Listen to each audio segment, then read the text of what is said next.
Gilbert Dumotier, who will inherit the title Marquis de Lafayette, was born the 6th of September 1757 in the castle of Chavagnac in the center of France in the Auvergne region. Thanks to generous American benefactors, the castle was rescued, beautifully restored, and was given to the region of Auvergne. Inside this castle, you could see on the walls many paintings of Lafayette's ancestors, such as this one of his father. All of Lafayette's male ancestors have been warriors of the highest level, with ranks ranging from colonel to marshal of France, dating back to an ancestor who fought with Joan of Arc. Many an evening, his grandmother and aunts will tell the very young Lafayette the glorious stories about the illustrious warriors that made his family so respected. One of the engines of his life as a young man would be a profound ambition to be extremely brave on a battlefield. On the other hand, young Lafayette was living a simple life in this Chavagnac castle, and he often played with young peasants. This early simple life and his good heart will help him all his life to be very comfortable with soldiers, American colonists, and French revolutionaries who all embody people from all walks of life. Lafayette also entered a Freemason lodge where people of all levels of society were represented. Young Lafayette lost his father when he was 2 years old. His mother died when he was 12 years old. A few weeks after, his grandfather, a very rich man, died, making Lafayette one of the richest children in France. Soon after, he married Adrienne de Noailles, a daughter of one of the most powerful families in France. Not only he married well because of the high status of Adrienne's family, but Adrienne, his wife, will prove to be an heroine of biblical magnitude. He was then included at age 14 in the Royal Army as a musketeer, and then when 17 went to serve in Metz in the northeast of France. During these first few years in the army, Lafayette was your average young spoiled officer. An encounter will change his life forever. An English officer, the Duke of Gloucester, none other than the brother of George III, King of England, was invited for a dinner in Metz by Lafayette's commanding officer, the French Duke of de Broglie.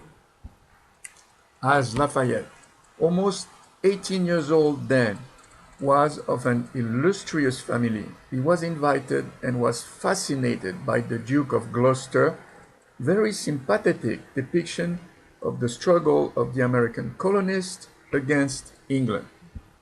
Lafayette, the idle young aristocrat, had found a cause defined by essential values close to his heart.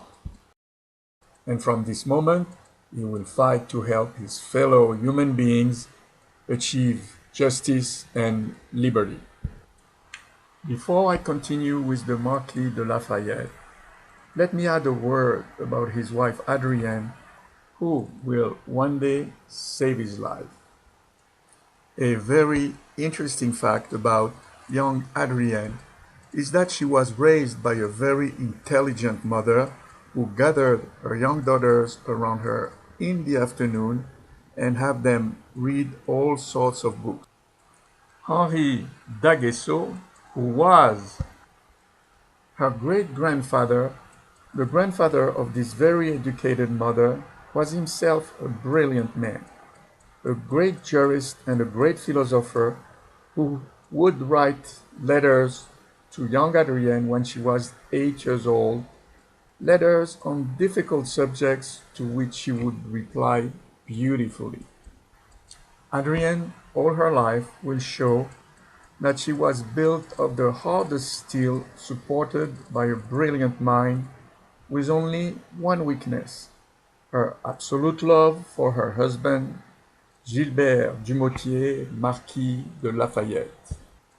Now, let's go back to our young Marquis de Lafayette.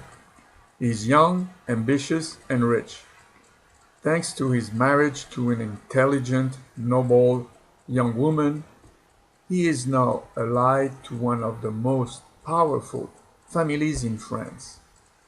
Most of his friends, also young nobles, would enjoy this very enviable position and stay in France. Lafayette will abandon all advantages his noble birth gave him and will not waste time in following his desire to serve the cause of his new ideas. When only 19 years old, he was introduced to Silas Deane, the American recruiter in France for the American Army. Lafayette was given the honorific rank of general. Then he bought a boat with De Breuil's help. Lafayette had to hide his adventure from the King of France, who was against him going to America.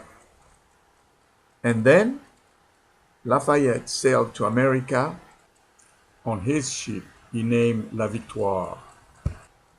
In opposition to other French officers who were sailing with him, he made a point during his 7 weeks crossing of the Atlantic to learn English, when at this time French was the universal language. Lafayette landed near Charleston the 13th of June 1757, and then made an epic, gruesome voyage to Philadelphia, the capital of the self-proclaimed USA. And there he was told that the new nation did not need him and couldn't care less about him. What an end to a gruesome voyage. He was now a fugitive from his king, and nobody wanted him in America.